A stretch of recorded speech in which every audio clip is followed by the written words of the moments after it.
Hello and welcome back to the channel.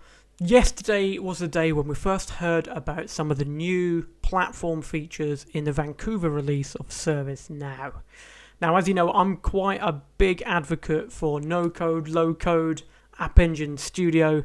Today I wanted to show you just some of the features which are brand new in Vancouver and what they look like. Now, obviously, this is still on early availability at the moment, so some of these features may well change or update by the time it's on general release. So what we're going to do today is actually we're going to create a brand new app in App Engine Studio and just show you some of the new features. So if you heard of them, or if you're on the session yesterday, the Tech Now webinar, you may have heard of, different functionality for CSS layouts. We've seen the inclusion of Process Automation Designer through App Engine Studio. That's cool. Different component types. So we've now got popovers, which we'll pop over to the UI builder to see what the heck that's all about. We've also got the likes of the preview feature on there, which I like, which is very, very good. As well as be able to undo and redo some basics that I was missing from UI builder. Now, I've not been UI builder's biggest fan to date, so I'm hoping this will help in the likes of, the citizen developers and those who are building brand new portals and experiences through UI Builder to get to grips with it, because personally I struggle with it and I'm not his biggest fan, as I say. Right, so what we're going to do, let's crack on and let's go and create a brand new app, a basic app, and we're going to do a few things to have a look at some of these new features. So, right, I'm going to create a brand new app and something completely random. Its purpose does not matter here. I'm going to call it My Bookshop. And this is where I sell my books. Sure. Okay, so I don't know if you've seen this website before, but I quite like to get, logos and cool stuff from this website called undraw.co. Really good. Really cool that you can, choose your kind of color schemes with it as well, which is quite nice. What should we go for? I want to go for this kind of orangey color this time. Okay, so books. Nice bookshelves. That'll do. So you can download these kind of like SVG files. They're really quite quirky. Really cool website. I recommend. And I'm going to use that on my app. So I'm going to drag that in. There we go. We will stick with the roles. If we come across anything new as we're just kind of going through this, then I will obviously stop and go, hey, that's new. What's that all about? So far, everything looks very similar, doesn't it, in Vancouver? Now, I have to say, I haven't played with this too much in the Utah release, so this is still, a couple of things may well still surprise me a little in here. But we have our new bookshop app. I'm just going to create a few very basic bits in here to help us kind of show these features. As we kind of see it and look at this, we've still got our four main kind of pillars of design. You like that, don't you? Pillars of design. Data, experience, logic, and security. None of them should be ignored. But yes, with our brand new app, let's go and create some data. Okay, so data-wise, let's see what options we have. We still got importing through a spreadsheet, blank table. We're aware that the data integration came through Utah, I believe. So regularly pulling in information. So that's quite cool. I'm just going to start with a blank table. And as we're aware, one of the recent features was around this creating from Extensible, so that's good. So we'll use task, and what table should we call it? So we'll just call it book order. Data name, yeah, book order, boo, sure. Like I say, this really doesn't matter at this stage. This looks all the same so far. So I am sitting tight while we are waiting for our table to be ready. I'm not even going to go into the table at all.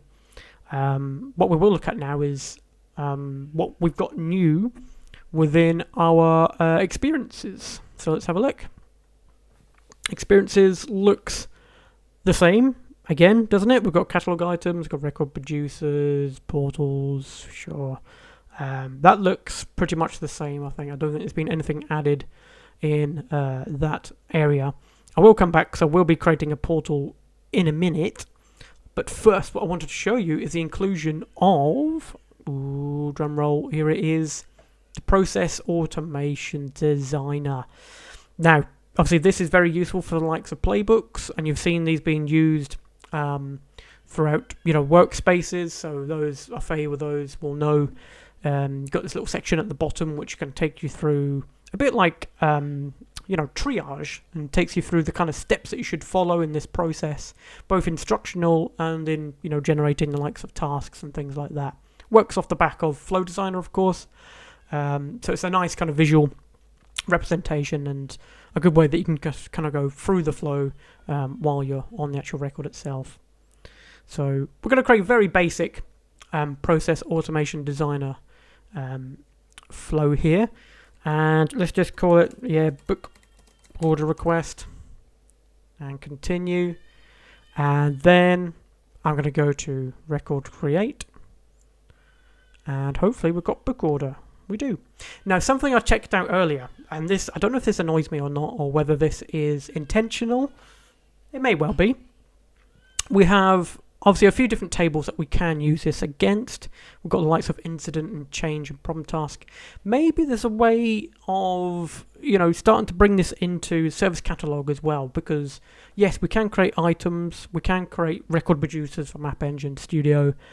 What we can't do is create an actual catalog itself, or define the process behind catalog items within this whole process. So maybe this is something that we will see in the future, especially now we've got the likes of Process Automation Designer that might help us a tad. It's typically, like I said, used for, where I've seen it anyway, used for incident management and change and different things like that, not necessarily for requests. But yes, our trigger will be the creation of a book order. And like I say, within Process Automation Designer, I'm pretty sure this may well be exactly the same functionality as before, unless there is some latest features within Process Automation Designer, as it mentions at the top here. I have noticed that with Vancouver, that it's very more visible to you that there is some updates, and it gives you some links to go and learn about those updates. Now again, this is not really a feature I've used too much either, and to me this has changed a lot, because it's probably been about 3 or 4 different versions ago that I've actually had a chance to use this and implement this actually. So from what I'm aware, in this Process Automation Designer, you define these kind of swim lanes or lanes, which are essentially a bit like your kind of Kanban style sort of thing, which is your different kind of phases or steps or milestones within your process. So I'm going to do that, but I'm going to do something very, very simple. I'm just going to say review order, save, and send order. Save. We're not going to build a workspace in this video, or see this actually in action, but I just wanted to show you that this is obviously possible. So within App Engine Studio, which is important. So the instruction in here, so this may well be something like the message it will use is the description, by the way, of this what do you call these, components or activities? Activities. We call them activities. So instruction could be verify customers' details, such as name, address, and contact number. So it's very good as a kind of reminder of the steps you should follow. If someone's brand new to this kind of process, then they have that available to them. You can apply things like conditions, and you can do lots of different things off the back of these. Actually, you can link them to subflows and have different kind of automation possibilities off the back of it. But that to me is very simple. You can see this kind of order that is going to happen. So you've got some instructions in there. Maybe the next one could be, you could create tasks off the back of it if you wanted to, or you've got some advanced instructions. You can start to pull some data in. do some, wait for conditions. So it's very much, similar to the sort of things that you see through like Flow Designer, but this is very specific to Process Automation Designer. So yeah, I could create a child task or something like that. I quite like the fact that you do have the likes of the kind of instructions.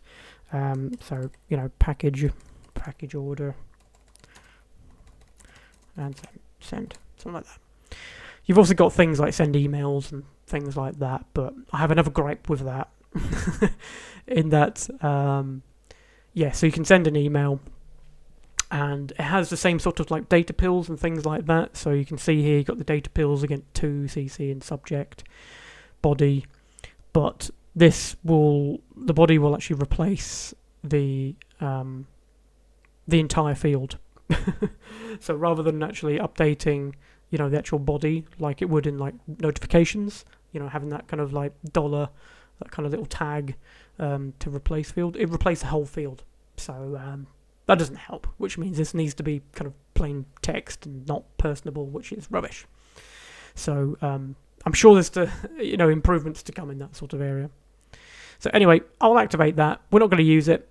That was the first kind of feature that I wanted to cover, in that, yes, we do now have the ability to have Process Automation Designer there, and you don't need to come out of App Engine Studio to access that stuff. So that's good.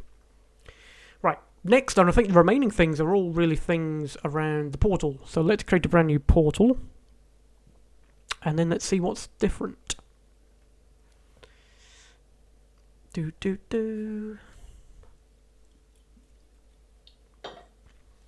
Sitting tight.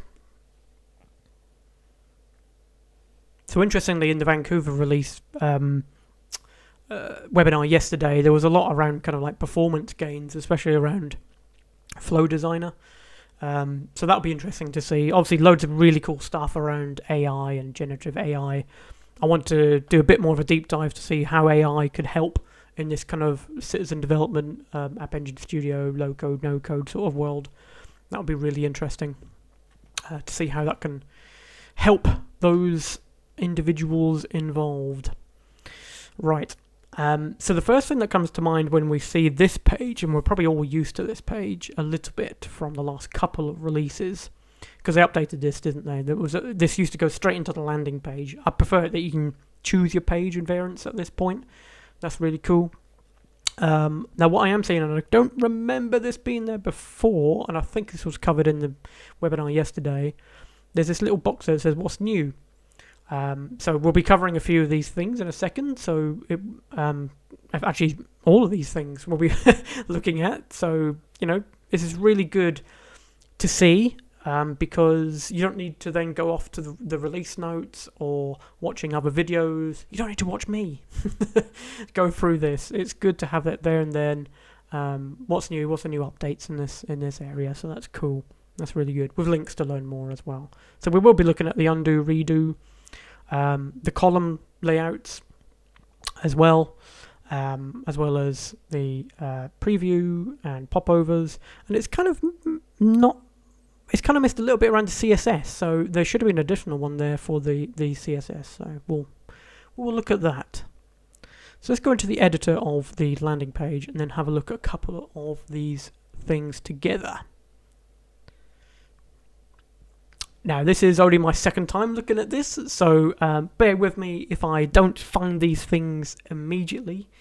And one major thing that I've had with the UI builder in here is sometimes the page here doesn't actually accurately reflect what the page actually looks like. I've seen different boxes or buttons or fields just kind of appear, or components appear across the form and all kind of like higgledy-piggledy, and it just doesn't represent what it's going to look like, which is annoying. So I'm hoping that in the last couple of releases anyway that this is improved, and obviously we do have now the new feature of preview, which we can immediately see in the top right, and we'll use that in a second once we have a look at a few of the features. But the first thing that kind of shouts at me right now is, look at this stuff on the right hand side. Look at this kind of margin and padding. This may make a lot more sense for those who are not CSS, trained, or those involved with CSS in the past. I personally I'm not one of those. I'm not a kind of designer in that sort of way. I've not designed websites too much in the past. I had to look up the difference between a margin and padding. Maybe a lot of us don't know that. It's a lot of it is, in my past, been just try this. Oh, it doesn't work. Okay, let's try it there. Oh, no, it works. That's been my experience with UI Builder. It's not been absolutely obvious. And if you're expecting citizen developers to come on here and build these kind of experiences, then it needs to be easier. It needs to be a lot easier. So let's have a look at these two rows here, these track your requests and the updated articles. What I'm going to do is, why is that blinking? That's annoying. Let's move away from that immediately. What we're just going to cover is the margin and the padding. So the difference between the two is padding is essentially adding space within the element or within the component, and margin is outside. So obviously that helps as well, where you can see us in this kind of picture. That margin obviously is top, left, bottom, right. We have a margin kind of set there. And you can see here 3rem is actually that space between the component that you're seeing here and that little space between updated articles. So it's kind of given that kind of distance between the two. So hopefully that makes sense. So the space isn't inside of that little blue line there. The space is afterwards, so it's outside. And that's why this kind of grey box is there, I presume. And this middle grey box is essentially where your stuff is. So if we were to add some top padding, what are we expecting? We're expecting that above track your requests, we're expecting some space. So in here, and I don't think, did this come up like this before? Maybe it did.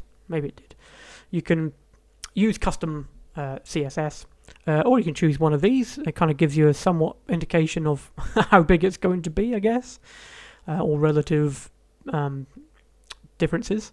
So if I go large, so you can see that it's now added a space above track your requests. Whereas if I take that off, so I've set that back to 0, and add a margin instead of, extra large, let's see what happens. So you see how it added more space above this component. So when you're kind of troubleshooting these things in terms of understanding where are the spaces coming from, and I've had this so many times, you're having to try and go up and down this kind of list in here. Where is it set? Is it set at this container, that container, this container? This will probably help a little bit more in just understanding what's going on. So that's the first kind of CSS feature, which I like and I think it's good. Now, what I do need to find is the next thing, and something that I haven't tried yet, which is the new layouts. So what do we need to do to find that? Let's have a look. Let's see if we can add a new component. Oh, it's here already. Okay, so that's good. So it's gone into layouts and components. So you can go and choose your different components in the list in here, as we're used to, these different individual kind of widgets or components here. But we do have now layouts, which is really good. So we set to 3 columns, 2 columns. And quite often, is this not going to be like 90% of the case? You're going to try and almost replicate this. So that's really, really useful. That has, this kind of thing kind of pre-canned. So presumably what's going to happen is it's going to automatically create all of your containers for you, which that is exactly what's happened here. So it's probably created some... so it's gone into like columns, like column layout. Oh, that just makes things a lot easier. If you don't have to kind of fiddle with Flexbox and grids, then I'm all for this, absolutely. That's good. And then you can start adding your kind of components into there. I like that. I like that a lot. Look at that. And it's going to try and fit inside there. Although interestingly is trying to go way out to the side.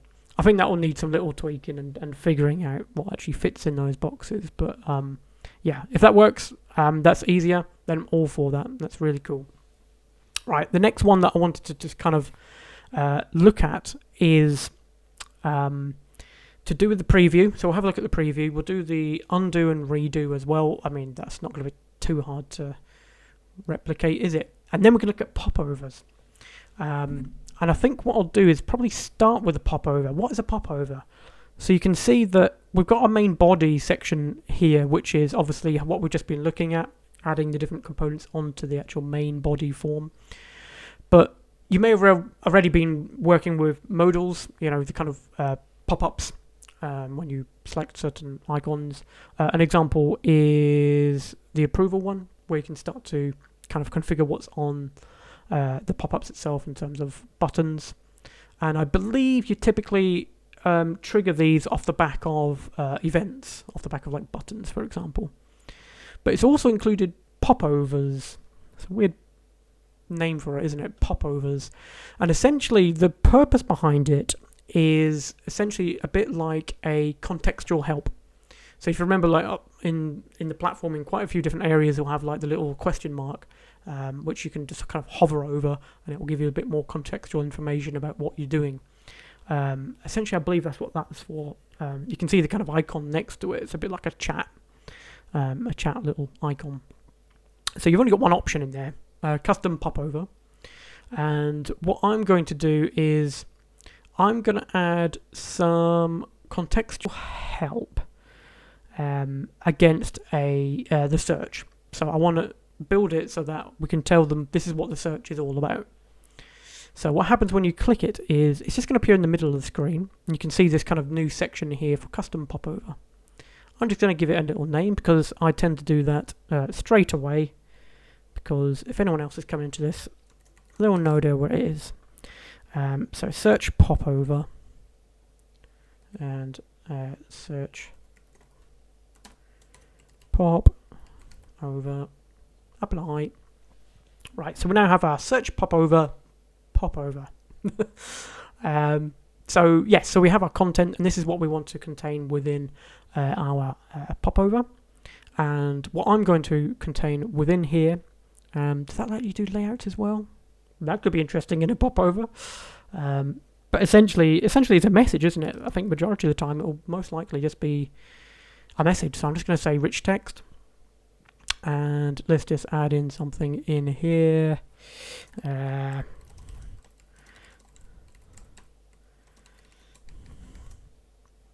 Beautiful. That should help them find stuff.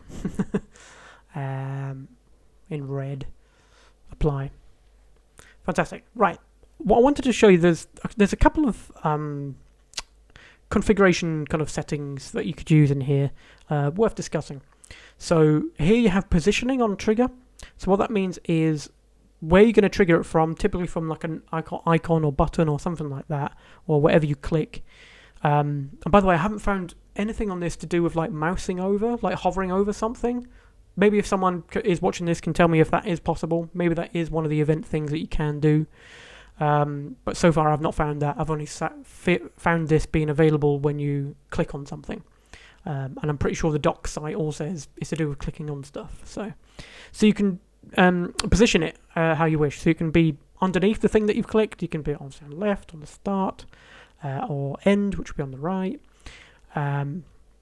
Or auto, I think, will just be where the relevant space is, which is good. Another thing you can do is hide the tail, that little taggy bit at the bottom, if you really want to. To be honest, I think this looks really ugly, and it probably depends what you put in the box as well to make it a little bit more nicer. And maybe this is where Gen AI is going to come in as well and just say, this is how you're going to make it much more nicer, just do this. It's like, okay. And you can disable the scrolling on it as well if you really wanted to. We'll keep them both off for now because I think it's okay. Or what we'll do is we'll hide tail, we shall save, and maybe we'll try and use the undo. Undo. We've got the tail back. Where's redo? Oh, redo. Oh, this is undo back to, I think they said 20, didn't they? I think on the webinar. And redo button there, of course. Redo to take it off again. Okay, we'll keep it off. There's undo, redo in a nutshell. So yeah, so what we're going to do, how are we going to invoke this search popover? What I do want to do is I'm going to trigger it based on, and you have to be careful with this because I tried this already, and if you trigger it based on, I tried to trigger it based on this search box on clicking into it, and that just didn't work. You had to kind of search, and then it kind of popped up, which was just way too late. So what I did is I added after, and I think it was a button I did, and let's just say button circular. This is going to look awful. And let's just say question circle fill. Why not? So basically what that's going to look like is just a button underneath this this search box. What I do want to do is I'm just going to centralize it, and maybe I can do another video to help you with, you know, the centralization and moving of things, because like I say, it's about trial and error and finding what container's doing what, which is really annoying. But I'm going to centralize this bit. That's within a different container. That's why it's hidden over to the left here. But we do have our button underneath our search bar now. But there's one more thing left to do, because that button won't automatically use the search popover. We do need to configure it. So in this button circular, we're going to go to events, and then we've got a different event mapping. So this is where I said you need to be careful, because only certain component types will have certain events that you can trigger from it. So certain ones will have like when it's been clicked, or I don't know, when, I'm hoping they'll be like when you hover over, but there'll be different types for different types of components. So I'll add an event handler, and the way I found this was by searching for popover, but actually you can see it right there. Open popover, and you essentially just choose which one. We've only got one, and we will click on add, and we shall save. So essentially that feature's done. It's there, that popover is going to appear. How are we going to see it? Now in Utah and previous versions, you'd have to open up the link of the page in a brand new tab to then figure out what's going on, come back again, which I found particularly annoying, because you can't really test this, you can't kind of click on it or just change the mode. We do have preview, brand new to Vancouver preview, and let's have a look. Now you see, the first time I used this, it didn't load properly.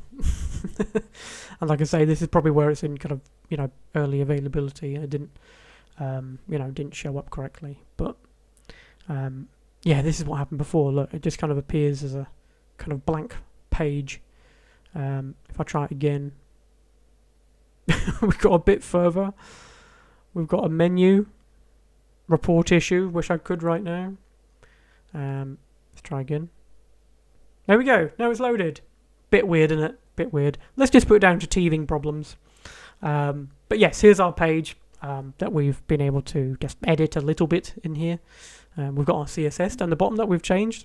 And we've got our button, which is our circular button with our popover, which will appear like, boom, like that. So it was set to auto. It found that the best place to put it was underneath. We removed the little taggy bit. And this is what I mean. It kind of looks a bit pants, but maybe that's purely because of the components that you put inside it. I'm sure if you had good component things inside there, it may well look a bit better. Yeah, so anyway, what did we look at? We looked at new stuff in App Engine Studio. We uncovered the new Process Automation Designer pad, which you can now select within the logic and automation area of the App Engine Studio, which is good.